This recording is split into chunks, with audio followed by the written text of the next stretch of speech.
We use a scientific calculator to calculate log and exponential expression that shows up in science a lot. And the answers will be run up to 3 significant digits, means if the first non-zero 3 entries rounded off at the positions. Find out how to do this on your calculator, and you should be getting these as answer in 3 significant digits. Notice fractional exponents is used for radical expression. You have to do that change first.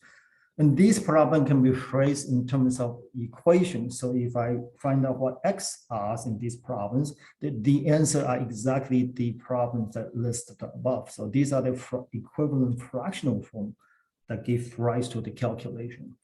Let's look at more complicated equation in this exponential equations in this case.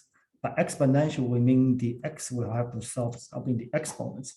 So the first step we do in this problem is to isolate the block with x, and in this case 10 to the 2x, so divide by 7. And once we have this in the exponential form, change into the log form, and then solve the x, in this case, is linear divided by 2. And this is the exact answer. In other words, this is how we're supposed to execute it on the machines. And then machine spits back this as approximate answer. Here is a general linear type exponential equations. In other words, this is some number times a block with e to the x in it, and plus some other numbers equal to c.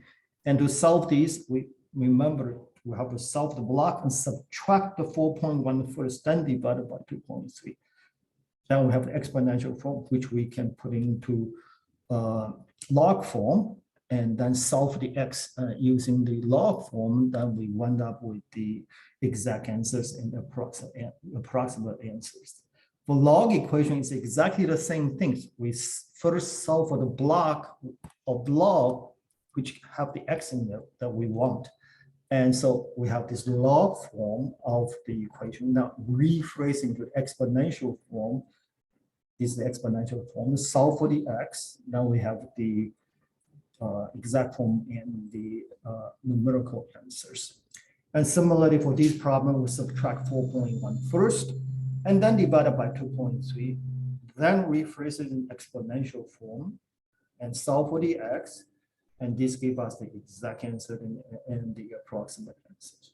So, okay, that's it. Bye-bye.